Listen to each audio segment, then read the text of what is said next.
Hello everyone. গতকাল আমি আর আমার বেস্ট ফ্রেন্ড দুজন মিলে চলে গিয়েছিলাম বিশেষ একটি কাজ করতে। এই রাস্তা দিয়ে হাঁটতে হাঁটতে আমাদের চোখে পড়লো এই পিঙ্ক কালারের বাড়িটা। দেখে সত্যি ভালোই লাগলো, একদম বারবি ডলের মতো। অনেক দিন পর এই রাস্তা দিয়ে হাঁটছি। রাস্তাটা সত্যিই সুন্দর লাগে, কারণ দুপাশে রয়েছে অনেক ডিজাইনার সুন্দর বাড়ি, আর এই রাস্তার অপোজিটেই রয়েছে আরেকটা সুন্দর বাড়ি, যেটা আমার খুবই ফেভারিট।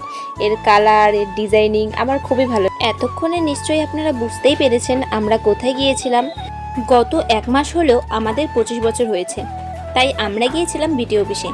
ভাবলাম এবার লক্ষ্মীর ভান্ডারের ফর্মটা ফিল আপ করেই ফেলি। সরকার যখন দিচ্ছে আমাদের আবার নিতে কিসের আপত্তি। আমরা যখন যাই ফর্ম আনতে, তখন আমাদের 2 ঘন্টা বসতে বলে, তাই বাইরে বসে আমরা একে অপরের মুখ দেখছিলাম। অবশেষে আমরা ফর্মটা হাতে পেলাম 2 ঘন্টা পর। আহারে, ফর্ম পেয়ে আমার বান্ধবী কত খুশি, মনে হলো জয়নিং লেটার হাতে পেয়েছে। মাসে মাসে 1000 টাকা পাবে, তার জন্য কত খুশি। আগে টাকা ঢুকুক তারপর দুজন মিলে নিজের সঠিক ডকুমেন্টস দিয়ে ফর্মটি ফিল আপ করলাম। এবার জমা দেওয়ার তাড়াহুড়ো করছিলাম, কারণ 3টে পার হয়ে গিয়েছিল। তারপর সেখানকার কাজ শেষ করে আমরা বেরিয়ে পড়লাম। বেরিয়ে রাস্তায় দেখলাম পুজোর প্যান্ডেল হয়েছে, দেখে মনটা একদম আনন্দে ভরে গেল। Bye bye. ফাইনালি আমাদের কাজ কমপ্লিট হয়ে গেছে। তোমার কেমন লাগছে বলো? আর 1 মাস পরে লক্ষ্মীর ভান্ডার পাবে। ভালো লাগছে। টাকা আসলে একটু গরম হবে। কি করবে টাকাটা দিয়ে? টাকাটা দিয়ে কি করব? কি মোবাইলের রিচার্জ? মোবাইল রিচার্জ, অনেক রকম কাজ দিবে। তারপর শপিং তো অবশ্যই আছে। দুর্গা পূজার মধ্যে যদি ঢুকে তাহলে তো আরো ভালো। So nice. এরকমই হাসাহাসি আর মজার গল্প করতে করতে আমরা পৌঁছে গেলাম বাস স্ট্যান্ড। আর সেখানে একটি নতুন শপিং মল রয়েছে, সেটাতেই আজকে যাব।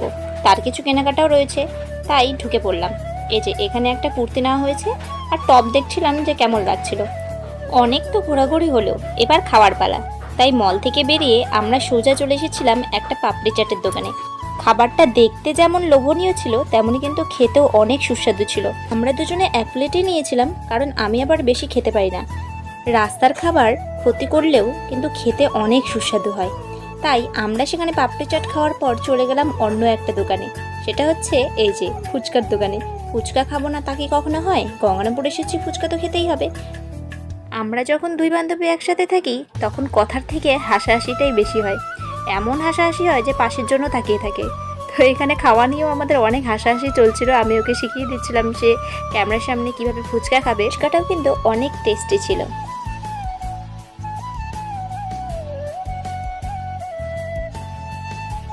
ফুচকা খাওয়ার পর চলে এলাম মার্কেটের ভিতরে একটা বইয়ের দোকানে। এখান থেকে কিছু বই কেনার ছিল। আমার হাতে যে বইটা রয়েছে সেই বইটা আমি নেইনি, কিন্তু যে বইটা নিতে আমি এসেছিলাম সেই বইটা আর পাওয়া যায়নি। তাই আমাদের খালি হাতেই ঘুরে যেতে হলো। এবার পালা বাড়ি যাওয়ার। অনেকটাই সময় হয়ে গেছে, মোটামুটি 5টা বেজে গিয়েছিল। তাই গাড়িতে বসে বসে কী খাবো সে চিন্তা করতে করতে চলে এলাম একটা পেয়ারা মাখার দোকানে। এখান থেকে আমরা পেয়ারা মাখা নিয়েছিলাম একদম লোভনীয় আমড়া মাখা। আমড়াটা দেখে আজকেও আমার জিভে জল চলে আসলো।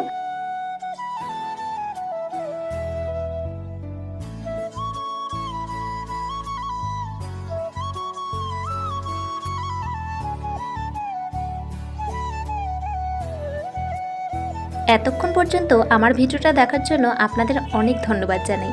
এভাবেই গতকালের দিনটা আমাদের হাসি খুশিতে কেটেছিল। অনেক গরমও ছিল, কিন্তু বেস্ট ফ্রেন্ডের সাথে থাকলে সেগুলো কোনো কিছুই অনুভব হয় না।